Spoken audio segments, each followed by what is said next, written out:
नमस्कार दोस्तों, मैं घनश्याम राय आप सभी का न्यूज डंका हिंदी में स्वागत करता हूं।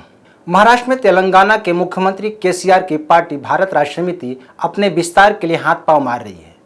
केसीआर के महाराष्ट्र में प्रवेश करते ही उनके दोस्त अब दुश्मन बन गए हैं। जी हां, जब केसीआर बीजेपी के खिलाफ मोर्चा बना रहे थे तो ठाकरे गुट बहुत खुश था और तब संजय राउत ने कहा था कि केसीआर में नेतृत्व करने की क्षमता है। अब केसीआर के महाराष्ट्र में विस्तार से संजय राउत की नींद उड़ी है। वैसे ठाकरे गुट ही नहीं बल्कि एनसीपी और कांग्रेस में भी खलबली मची हुई है। पिछले दिनों अजित पवार ने भी केसीआर के महाराष्ट्र में एंट्री पर सवाल खड़ा किया था और उन्होंने मुलायम सिंह और मायावती का उदाहरण दिया था। आज हम यह जानने की कोशिश करेंगे कि केसीआर के महाराष्ट्र में एंट्री से राउत ने क्या कहा, उनमें इतनी बेचैनी क्यों है। तो दोस्तों, अगर आप हमारे चैनल पर नए हैं तो आप सभी से रिक्वेस्ट है कि हमारे चैनल को सब्सक्राइब जरूर करें।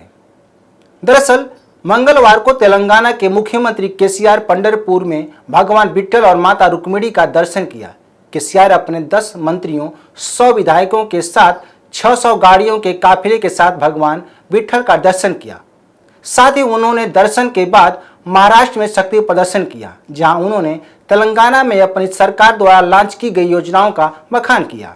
इसके बाद उद्धव ठाकरे गुट के नेता संजय राउत ने केसीआर और तेलंगाना पर ध्यान देने की नसीहत दी और कहा कि केसीआर की पार्टी भारत राष्ट्र समिति बीजेपी की बी टीम है। ऐसे में यह सवाल उठता है कि जिस नेता में संजय राउत को 2022 में पूरे देश की नेतृत्व करने की क्षमता दिख रही थी, अब उसी नेता की पार्टी बीजेपी की बी टीम कैसे हो गई, यह संजय राउत से पूछा जाना चाहिए, और वह भी केवल 1 साल के अंदर। गौरतलब है कि तेलंगाना के मुख्यमंत्री के चंद्रशेखर राव 20 फरवरी 2022 को महाराष्ट्र के दौरे पर आए थे।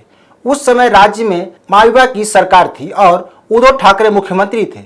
उस समय दोनों नेताओं ने संयुक्त रूप से प्रेस कॉन्फ्रेंस भी की थी और उन्होंने कहा था कि आज जिस तरह से देश चल रहा है उसमें बदलाव होना चाहिए। दोनों नेताओं ने कहा था कि हमने कई मुद्दों पर चर्चा की। तो अब अगर के चंद्रशेखर राव महाराष्ट्र में अपना आधार बना रहे हैं तो संजय राउत को तकलीफ क्यों हो रही है। भारत में कोई भी कहीं भी चुनाव लड़ सकता है, कोई भी अपनी पार्टी बना सकता है, तो संजय राउत को दर्द क्यों हो रहा है।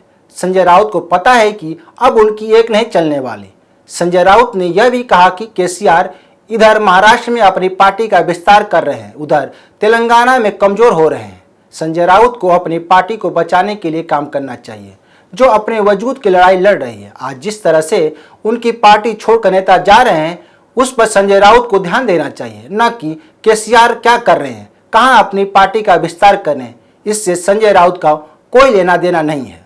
इसी तरह एनसीपी नेता अजित पवार ने भी पिछले दिनों कहा था कि तेलंगाना के सीएम केसीआर का महाराष्ट्र में कुछ भी होने वाला नहीं है। उन्होंने मुलायम सिंह यादव की समाजवादी पार्टी और मायावती की बहुजन समाज पार्टी का उदाहरण दिया था। उन्होंने कहा था कि ये भी नेता महाराष्ट्र में अपनी पार्टी का विस्तार करना चाहते थे लेकिन कामयाब नहीं हुए। उसी तरह केसीआर को भी महाराष्ट्र में कोई सफलता नहीं मिलने वाली। दरअसल केसीआर की पार्टी का महाराष्ट्र में लगे पोस्टरों में जो नारे लिखे गए हैं उसमें लिखा गया है कि अब की बार किसान सरकार। ऐसे में माना जा रहा है कि केसीआर महाराष्ट्र में अपनी किसानों, दलितों और वंचितों को जोड़ने की कोशिश करेंगे, मगर इससे उनको क्या कामयाबी मिलती है यह देखना होगा। बताया जा रहा है कि केसीआर की नज़र महाराष्ट्र और तेलंगाना के सीमा से सटे जीरो संगाली, चंद्रपुर, सोलापुर, लातूर और एतमाल है। केसीआर जिस विकास मॉडल की बात कर महाराष्ट्र में प्रवेश करना चाहते हैं वो आसान नहीं है, क्योंकि अभी तक यहाँ बाहर राज्यों की पार्टियां पांव पसारने में नाकाम रही हैं। अतीत को देखते हुए कहा जा सकता है कि केसीआर की महाराष्ट्र में दाल नहीं गलने वाली, लेकिन मायावती के कुनबे पर असर पड़ सकता है।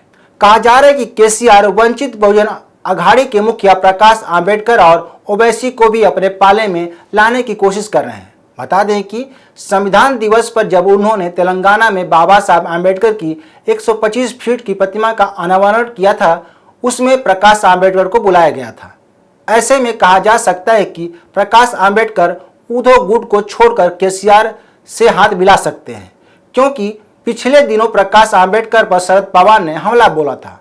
वही हाल ही में प्रकाश आंबेडकर औरंगजेब के कब्र पर फूल माला चढ़ाया था। जिस पर बीजेपी ने उद्धव ठाकरे को कटघरे में खड़ा किया था।